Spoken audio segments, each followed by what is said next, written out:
enormous success, but also enormous cocaine usage. The thing about cocaine, it makes you extremely egotistical. The Eagles, certainly Frey and Henley, were already, shall we say, not exactly modest people. Maybe they had good cause for their immodesty. They were hugely talented and hugely successful. But you got the combination of their lack of modesty, their cocaine usage, their rivalry for dominance of the band. That's only going to end in tears. We're totally booked. Rock and roll! Well, I think I'll leave you to your reading. Little Hand says it's time to rock and roll. Rock and roller! We are totally booked. Welcome back to Booked on Rock, conversations with authors, musicians, and insiders revealing the stories behind classic rock's greatest songs, albums, and artists. If you enjoy the show and you'd like to support it, you can sign up for the Booked on Rock Backstage Pass on Patreon for just $5 a month. Get every episode commercial free and before everybody else. Just use the link in the show notes or visit bookedonrock.com. Now onto our show. Few albums have captured the promise, excess, and dark undercurrent of 1970s California quite like the Eagles' Hotel California. In his new book, Eagles and Hotel California 50 Years, veteran rock historian Sean Egan explores the turbulent making of this landmark record, the stories behind its songs, and the enduring mythology that continues to surround it. Welcome back to the podcast, Sean. Hi, how are you doing? I'm doing great. You contrast the Beach Boys' California of optimism and innocence with the Eagles' California of disillusionment and the morning after the 1960s party. Do you see Hotel California as the end of the California dream or as an attempt to expose the darker truth that was always beneath it? Well, it's a slightly confused project. It is sort of a concept album, although not every track on the album is about the concept. And people can raise caveats such as the album seems to be more about Los Angeles rather than California per se. But yeah, the creative fulcrum of the Eagles, which was Glenn Frey and Don Henley, they had this idea about the disillusion of America and the Western world, I guess, post the 1960s. It's slightly confused, it's slightly incoherent, but you got to give credit to them because people depict the rock aristocracy, as it were, pre-punk, as being very complacent and uninterested in addressing social issues. But they decided to address what interested in them and what concerned them, and whether you agree with it or not, you can't say that they weren't actually doing anything other than gazing at their belly buttons. The making of the album was often chaotic, but the finished album sounds incredibly polished. Did the Eagles' perfectionism, did that help hold the band together, or did it create even more tension? Both, I think. I mean, the thing is, the album was delayed because their manager, Irving Azoff, was notoriously fond of brinkmanship. And when he found out that 8 or 9% of all profits made by Asylum Electra, their record company, derived from Eagles records, he realized what an incredible bargaining hand he had. So he was trying to get them a better deal. They didn't have a bad deal, but he wanted to make it better. And I guess that's legitimate considering how important they'd become to the label. But that caused a delay in the recording. He told them not to go into the recording studio until he'd sorted all of that out. And they also had a new member, Joe Walsh, who they had to break in. So they were still touring at the same time as they were recording this new album, which you might imagine doesn't lend itself to great creativity and productivity. But with the Eagles, they somehow seem to thrive on that. So yeah, it was chaotic, but the proof of the pudding is in the eating. And if you listen to that album, it doesn't sound chaotic at all. It sounds absolutely seamless. And what's interesting is none of the original Eagles were from California, yet they became known as the quintessential California band. Did being outsiders help them see the state differently from musicians who may have grown up there? Yeah, I think if you're not from somewhere, it does give you a different perspective than people who just grow up within that milieu. I mean, to people in California, the name Hollywood doesn't actually mean what it means to all of us who didn't grow up in California. You know, Hollywood is just an iconic locale, and it's almost inconceivable that somehow there could exist a real place called Hollywood. But of course, somebody from California, Hollywood is somewhere that they drive through on the way to a restaurant. So, yeah, I think that did give or the Eagles a different perspective, and maybe some Californians wouldn't agree with that perspective, but it certainly does make for an interesting point of view. You write that 1973's Desperado marked the point when Glenn Frey and Don Henley began taking control of the band. Did that leadership help make the Eagles better, even though it created tension with Bernie Leadon and Randy Meisner? Oh yeah, I mean you can't really argue with the art that they produced.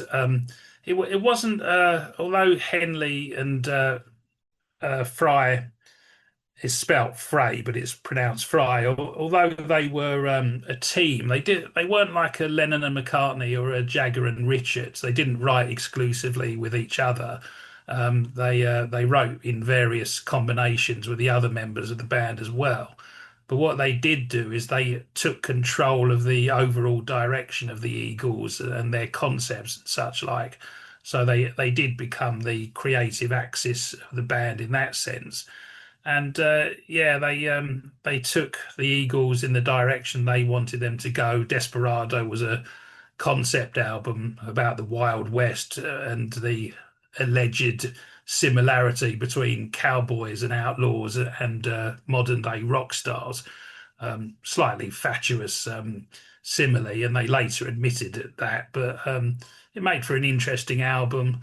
And then they gradually took the Eagles into more of a rock direction because they started out as country rock artists.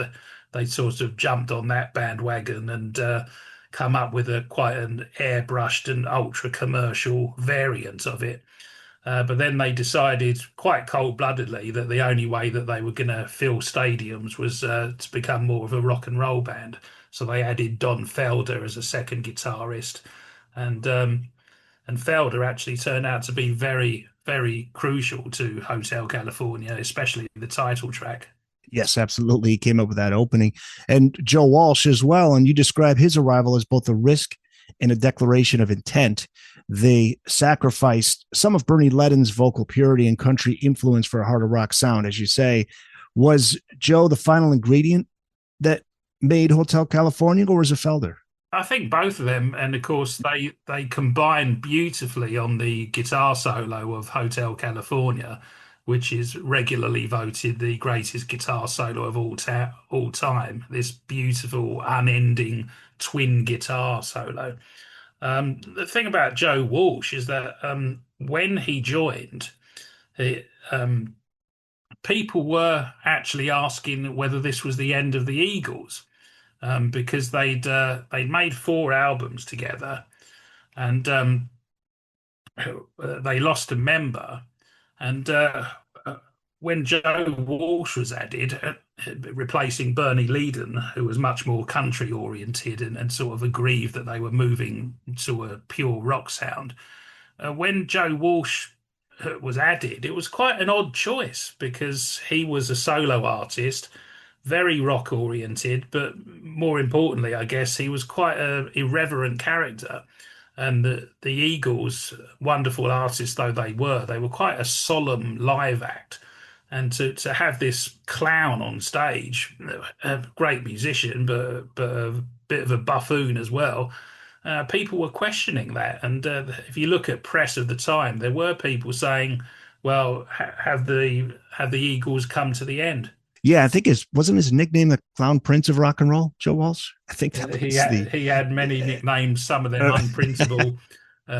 He's one of the last rock and roll hedonists, somebody who would go through a hotel wall with a chainsaw simply because he could, And of course, he wrote an entire song about it called "Life's Been Good," which some people thought it was a parody of a brainless, destructive rock star, but actually, it was pretty much autobiographical. The Eagles describe Hotel California as being about the death of the dream and the darker side of LA, but they rarely explained exactly what they meant. And I always wondered, were they intentionally creating mystery, or were they themselves trying to figure out the album's meaning as they make the album? I think they were. I think it was a little bit vague in their heads, um, but basically at the time, and this is half a century ago now, but it was quite a big issue the way that the the westward expansion, as it were, manifest destiny had somehow led to these sprawling conurbations, the way that the suburbs were spreading out and despoiling the land and all that kind of thing, and turning a beautiful natural environment into something quite ugly. That was a big issue at the time. It's sort of been forgotten, of course, because now that's been and gone and done. It's a done deal, as it were. But the Don Henley, the drummer stroke songwriter, has always been concerned with ecological issues. So, and of course, there's also this thing about the 1970s, that it was the overhang of the 60s, and people were wondering where all the idealism had gone. And I think those two things combined in his head. Basically, he saw that society, it didn't seem to be going in a positive direction. And then the 70s was a very tumultuous time as well, with the OPEC oil crisis and all these background problems. So although it's not a completely coherent concept, you can kind of understand the vibe, namely that society seems to be moving in a depressing direction. A really interesting comparison you make: Henley's dominance of Hotel California, you compare to John Lennon's dominance of A Hard Day's Night. How much tension did that create with the others in the band? I mean, this was probably the closest he came to really leading the band during the Frey era, right?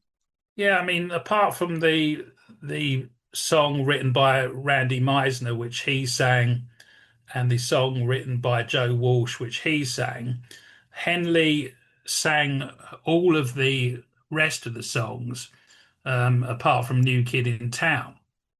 So he was really basically dominating the album. And you just have to wonder, how Glenn Frey was thinking about that. Although they were colleagues, they're like all great collaborators. They were also rivals. But you have to hand it to Don. He was a real Renaissance man. He was a drummer. He was a singer. He could compose. So although he wrested control of the band away from Frey, can anybody really say it was a wrong move, especially considering the sales levels of Hotel California? Sure. In retrospect, also look at what Henley did as a solo artist compared to Frey, right? I mean, it speaks for itself. Yeah, I mean, they were both successful in the 80s after the Eagles split, but you can't help making that cruel comparison. The Henley came up with one of the best records of the 80s, The Boys of Summer. And you have to say that when Glenn Frey put out Sexy Girl, it was immediately recognizable as one of the worst records of the 80s. So, yeah, it does seem, wonderful talent, though Glenn Frey is. And he's an underrated piano player as well, and which not many people ever mention. It does seem that Henley really ascended to a higher level. The funny thing is, of course, that on the first album, he was very hesitant. That I think there's just one song by him, a co-write on the first Eagles album, and it took him a while for him to get into his stride as a writer. I wonder if the guys in the band saw the irony in the fact that the Eagles are making an album warning about excess and life at the top while consuming cocaine and pursuing celebrity romances, flying between concerts and all-night recording sessions. Did they recognize that irony that they're becoming characters inside their own concept? Oh yeah, I mean they didn't exclude themselves from the sort of observation stroke condemnation of decadence in American society. You can pick that up more from interviews rather than from the album, because you're not exactly going to write a song saying we're terrible people, we're very decadent. Although Life in the Fast Lane comes pretty close to making that statement. Sean Egan, the author of Eagles and Hotel California, 50 Years. So let's get to the tracks. You call the title track a true group creation. Don Felder supplied the music. Glenn Frey envisioned the setting. Don Henley wrote most of the lyrics. And Felder and Walsh delivered that guitar solo that you talked about. It's an amazing climax to the song. Does that challenge the idea that the Eagles were mainly the Frey Henley show? Yeah, I mean, they never were purely the Frey Henley show, although, as in all bands, there are a couple of people who, if they weren't in the band, people would say, well, that's not really the Eagles or the Beatles or the Stones or what have you. The Stones was never about Mick and Keith exclusively, but if the Stones went on the road without one or both of those two, then people would say, well, that's a counterfeit Rolling Stones. So fairly or unfairly, Frey and Henley came to be perceived as the Eagles, but they were always more than those two members. And the title track of Hotel California is a perfect example. Starts out with some noodling, some playing around with a backing track that Don Felder was doing. It was a nice sunny day. He was playing with his kids beside the swimming pool. He'd break off from that and lay down some ideas. He had a melody. He added a perfunctory cha-cha rhythm with a primitive machine, and he sent that as part of a cassette with a few other ideas to Henley and Frey. And Frey, interestingly enough, listened to this track and he said, this could be about the fantasy of California. I can see this guy driving down the desert highway at night in a convertible and seeing the lights of LA way off on the horizon. It's an interesting that he had that vision. I doubt if you or I or anyone else would listen to this backing track and take this flight of imagination like that. But so Frey had this idea, and Henley just ran with that and came out with this incredible, spooky, eerie lyric. It's like a Edgar Allan Poe short story. It's like an episode of The Twilight Zone.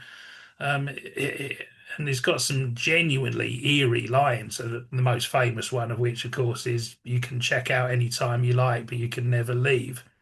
And then the coup de grace, of course, was Felder and Walsh coming up with this guitar solo, which was actually pretty much on the cassette tape that Felder originally devised. And in fact, Henley, who was quite anal about this kind of thing, he insisted that he replicate it exactly. So his wife, Felder's wife, had to play it to them down the telephone line because Felder couldn't remember several months later what he'd played.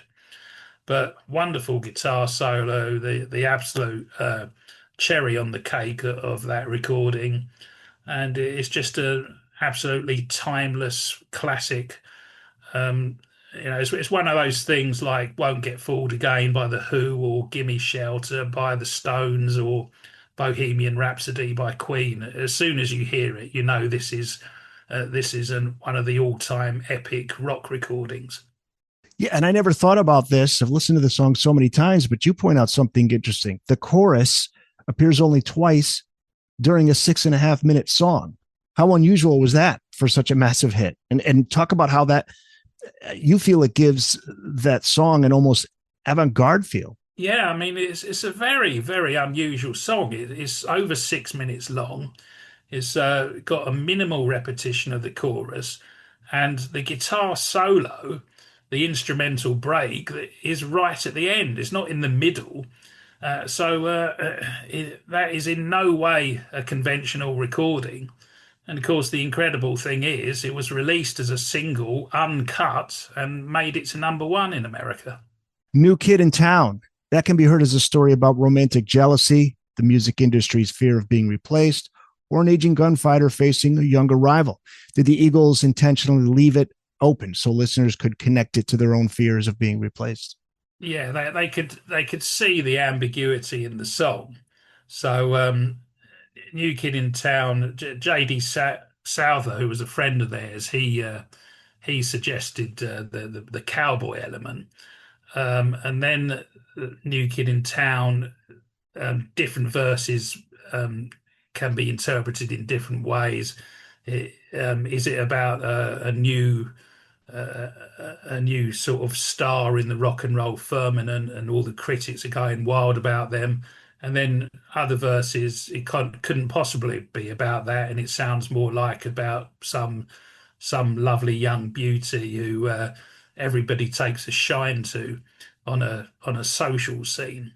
So yeah, they did deliberately leave it ambiguous, and it is something that can be interpreted several different ways, and none of those interpretations would necessarily be wrong, even though they might contradict each other. Life in the Fast Lane is the next track, and you describe it as a portrait of a doomed couple in a moment of self-recognition for the Eagles.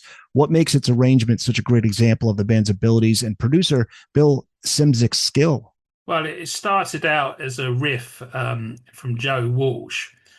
He only got one full songwriting credit on the album, which was Pretty Maids All in a Row, which he actually co-wrote with Joe Vitale. But New Kid in Town, sorry, not New Kid in Town, Life in the Fast Lane. He came up with that wonderful grimy guitar riff, right, that runs through it. It was Frey who had the experience of that led to the title phrase, because he was in a car with a drug dealer known as the Count, and he begged him to slow down, and the Count responded, "What do you mean? This is life in the fast lane." And he and Henley came up with a lyric. It's not The lyric is not actually about the Count or that car journey, but yeah, it is about this dysfunctional relationship. And the interesting thing about the music is it sounds brutal. You almost feel like you're standing on the side of a freeway with all the cars whooshing past and grit going in your eye. And it's surrounded by all this unlovely, brutal concrete. And yeah, at the same time, it's a wonderful, compelling recording. Wasted time. So you describe the narrator as self-pitying, presumptuous, and condescending, yet you praise the music. So talk about why you believe the song reaches its full potential in the instrumental reprise that opens side two. Yeah, I mean, Wasted Time is sort of about Laurie Rodkin, who Henley was romantically involved with for a while. She's a designer, and they split up, and he wrote this song about the relationship, which is not unusual in popular music, and not even necessarily unfair. But but he described his time with her as wasted time. Well, we all know that there's no such thing. If you have a relationship and it goes wrong, then you learn from that relationship. You learn that maybe you weren't meant to be with such a person, and that the next partner you try to find should have different qualities. You might even learn that maybe your own behavior wasn't necessarily that admirable. Although I'm not sure that Don, at that stage in his life, did have the ability to appreciate something like that. I think he acquired a little bit more self-criticism when he got older. But he writes this song, Wasted Time. It's an epic orchestral track, it's absurd in a way, because although relationships are important to all of us, of course, um, he seems to think that he's the only person who's ever been through such an experience, and he elevates it almost to the level of a world-shattering event. Um, and for those reasons, it doesn't quite work. It doesn't have pathos, and we end up, I think, really sympathizing with his estranged lover rather than the narrator of the song. But that closes side one of the album. On side two, there's a reprise of the song, but it's got no lyric. It's just an instrumental reprise with classical strings, and that is actually quite a sweet piece of music. So if you can divorce that from your knowledge of the fact that it derives from this petty and silly, and at the same time absurdly grandiose song preceding it, then you can enjoy it on that level. Yeah, we should give credit too to the orchestration that was put together by Jim Ed Norman. Yes, Jim Ed Norman, beautiful arrangement. And then it goes into Victim of Love, which is interesting because it was recorded live in the studio in one take, which makes it an exception on such a carefully constructed album. Don Felder believed he should sing it because it began as his song, but the band decided his vocals weren't strong enough. Manager Irving Azoff takes Felder to dinner to explain that Henley would sing it instead. Was replacing Felder with Don Henley the right musical decision, or did the way it was handled reveal something about the band's power structure? Probably both, because Henley is a wonderful singer.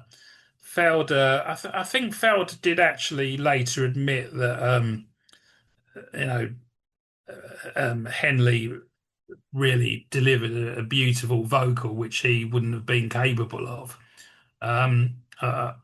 According to Frey, Felder had dozens of attempts at coming up with a vocal that came up to scratch. But I think Felder, I think he was unhappy at the way that it was broken to him. But then again, is there a nice way to say, sorry, mate, you're not up to scratch vocally? But again, you've got to judge it by the recording, and it's difficult to imagine that recording being improved upon in that sense. Like many listeners, I assume Pretty Maids all in a row referred to the women waiting backstage at Eagles concerts, groupies, but you explain that it's really a reflection on Joe's life. Talk about that. How much was the song informed by the tragic death of his young daughter as well? Well, I don't think it was directly informed by it, but you can hear a certain melancholy and sorrow and hankering for days of innocence. So I think it must have informed it, even if subliminally. But it's an interesting song because, Joe Walsh is such a rock and roll hedonist kind of figure that everybody was expecting him to come up with some kind of anthem, maybe even a song like "Life's Been Good," which he later came out with. But no, he came out with this very wistful song, and it's very good that such a song, with suffused with such innocence, should be on this album. And the same with Randy Meisner's "Try and Love Again," because you just imagine that album without those two songs. It would be a very cynical, loveless album. But because those two songs are on there, it really broadens the album spiritually. There's a vulnerability, and there's an innocence, and there's a sort of good-naturedness that, regardless of how wonderful the other songs can be, you wouldn't characterize them in those terms.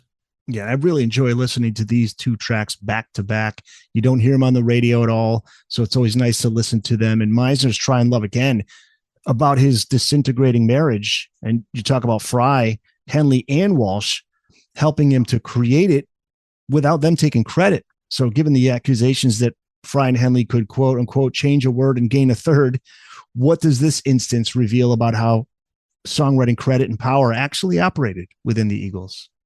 Well, bands are complicated, aren't they? I mean, you could say, "Oh, I think should change that chord there," and it changes the whole dynamic of a song and the whole mood of a song. And you can claim that you should get 50% of the royalties for that. And sometimes, because it is a band, it is a collective. Sometimes people will make a contribution and think nothing of it, and it wouldn't even occur to them to demand publishing royalties or accreditation. So it's so difficult in the environs of a studio and the hothouse atmosphere of making an album, especially an album that had to be ready for the Christmas market as this one did. Yeah, so it's very difficult to adjudicate on that and say, well, this person was ripped off or this person is just paranoid. But yeah, you hear different stories about Frey and Henley about their generosity and also about their greed. So maybe it all balances out. Now that final track, and you write the Eagles, they may have wanted to begin and end the album with grand statements, much like the Stones did with Let It Bleed and Bob Dylan with Highway 61 Revisited. Many fans love The Last Resort, but you're critical of parts of its lyrics. Why do you think it falls short? Well, I just don't think I think it's a bit lazy, actually.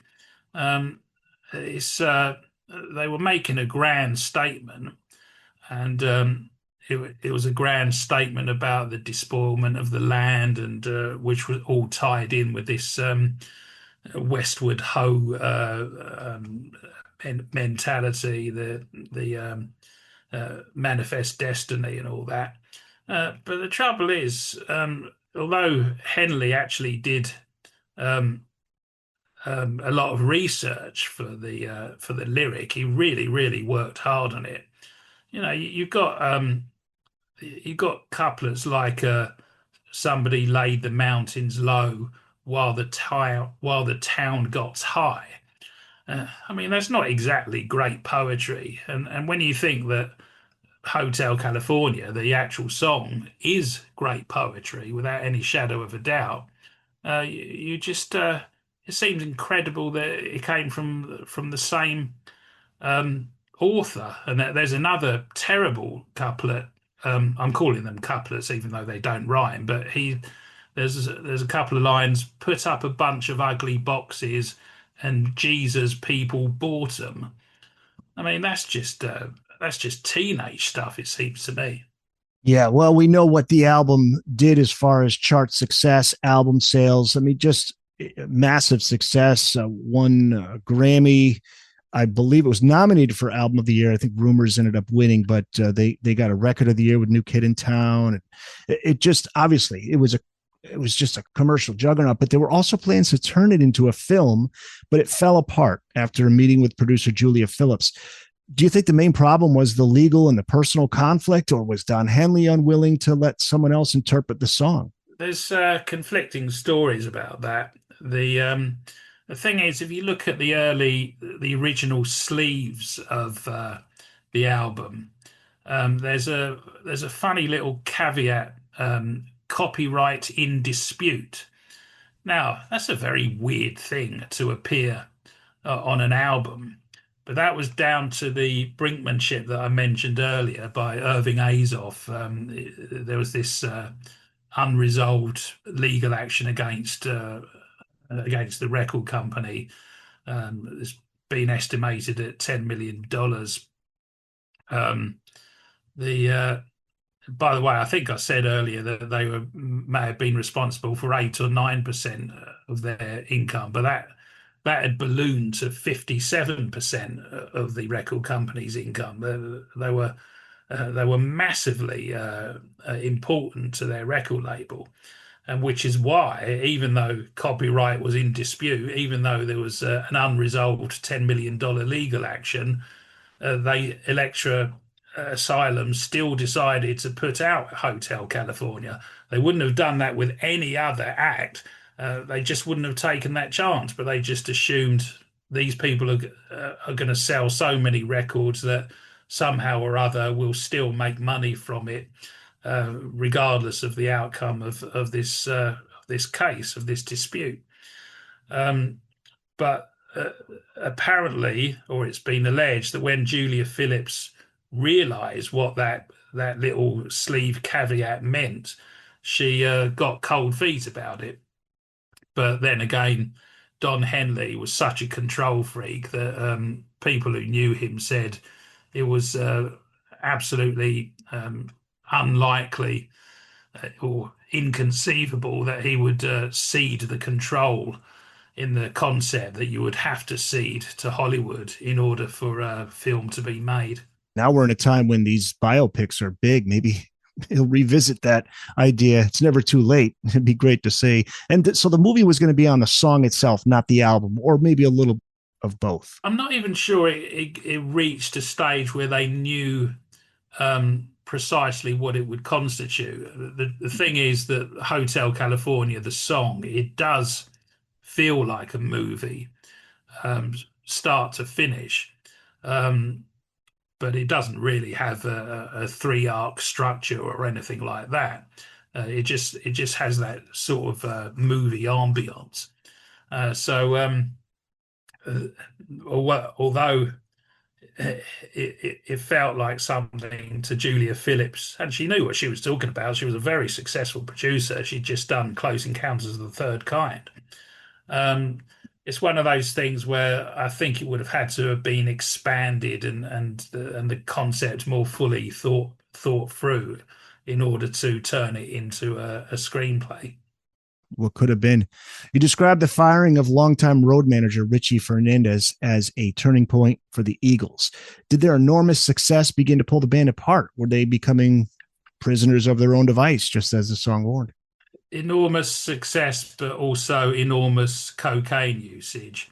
The thing about cocaine, and I've never taken it, so I'm just going by what other people say about it, it makes you extremely egotistical. Now, the Eagles, certainly Frey and Henley, were already, shall we say, not exactly modest people, and maybe they had good cause for their immodesty. They were hugely talented and hugely successful, but you got the combination of their lack of modesty, their cocaine usage, their rivalry for dominance of the band. Well, that's only going to end in tears. And this was, of course, the most decadent time in the history of rock music. They were out on tour. They were making ridiculous amounts of money, and this was the days when people paid for their tickets and their merchandise in cash. And so the roadies had to put the cash every night into these huge plastic bins and then literally stand on it to make it fit into these bins. I mean, it was that kind of scenario. That really does sound like a scene from a movie, but it actually happened. But yeah, and the Eagles were not in good health. I mean, there were ulcers. There were all sorts of sort of ailments that you associate with old men, not with young rockers in their 20s. Again, this was down to the drug usage and burning the candle at both ends. And Richie Fernandez, who was their road manager right back to the very first tour, there was some silly argument about the Eagles not being their Montreal hotel rooms being double booked. the official story or semi-official was that he'd been sacked because he was unreliable because of his large drug intake, which of course would be you can either call it irony or you can call it hypocrisy. Take your choice. But that's the reason that was rumored for his dismissal. But that's the point where all the camaraderie in the Eagles camp began to dissipate, and band members started staying at separate hotels to the crew, and Frey and Henley weren't speaking to each other, and if you wanted to speak to them, you had to do it through their managers and then their aides, as it were, and then coordinate their responses. I mean, it's the usual 70s egotistical, cocaine-fueled rock and roll nightmare. Thanks so much for checking out the Booked on Rock podcast. If you've just found the podcast, welcome. If you've been listening, thank you so much for your support. And make sure you tell a friend, a family member, share on social media, and let people know about Booked on Rock. And if you do like the podcast, make sure you subscribe, give a 5-star review wherever you listen to the Booked on Rock podcast. We're on Amazon, Apple, iHeart, Spotify, Spreaker, TuneIn, and on YouTube Music. You can check out the full episodes on video, along with video highlights from episodes on the Booked on Rock YouTube channel. Find it at Booked on Rock. Thanks again for listening. Now back to the show. 50 years later, why do you think Hotel California still connects with people who weren't even born when it was released? It's basically the songs, which may sound like a banal thing to say, but during their lifetime, the Eagles were beset by all these controversies, which are unfathomable to people today. First of all, they were condemned for jumping on the country rock bandwagon and sort of cheapening the music by giving it a high gloss, making it more commercial. That was actually a big controversy at the time. Nowadays, it just seems absurd that people would care about such things rather than is it a good record. But this was the overhang of the 60s where idealism was everything. And they never got great reviews, not consistently. There were always people who were prepared to listen fairly, but a lot of people just did not like them. They didn't like the country rock. They didn't like shamelessly the way that they became a rock and roll band. They didn't like. Henley could be quite a cold character in interview, and that rubbed some people up the wrong way. So there are all these sort of controversies and grievances that the music press had. Even the sort of quasi reggae feel that Hotel California has irritated some people, but. If you talk to younger people today, that they've grown up listening to Hotel California and New Kid in Town and all the early Eagles hits, and their whole attitude is, well, what's not to love? These are great songs, and it just seems nonsense to them that they should view the Eagles through any other prism than is the quality of the music good. The book, Eagles in Hotel California, 50 Years, out on September 8th, right? Yeah, it's in the Motor Books series of great albums. Basically, a square hardback book, lavishly illustrated, comes in a slipcase, and it's got lots of sidebars and panels about people who were peripheral to their story, but also crucial to their story. So, for instance, they wrote a song about James Dean. So we've got a page about James Dean, just explaining who he was, and panels on Linda Ronstadt because they started out as a backing band for her. And there's a section on Irving Azoff, who was their manager, and Bill Simzik, who you mentioned earlier, who was this wonderful producer who took over from Glyn Johns, who produced their first couple of albums. And Bill Simzik is one of these people, nobody's got a bad word to say about him. But he's just somebody without ego, but who was very crucial to them, to their success, because he knew how to get the best out of them. He banned drugs in the studio, and he's one of these behind the scenes people who nobody would know him if you saw him walking down the street, but he's responsible for all the pleasure, or much of the pleasure, that people have taken from that album. Yeah, a lot of those side stories, as you say, throughout the book, beautifully packaged. It's not only a great read, but it's just a great gift for Eagles fans, and people can pre-order it now. You can go to Amazon or Motorbook's website, right, and then pre-order the book. And also get yourself a vinyl copy of Hotel California as well, and maybe listen to the music while you're reading the book. They're pretty much the same size of a vinyl album and the size of this particular book. Outstanding. Yeah, and Sean, can people find you online? Yeah, I've got quite a complicated website URL, but if they just type in Sean Egan journalist, the first thing they come to should be my website. Okay, and I can help too. Put a link in the show notes. People can click on and go right to it. Thanks so much, Sean. Thanks a lot. Nice to talk to you again.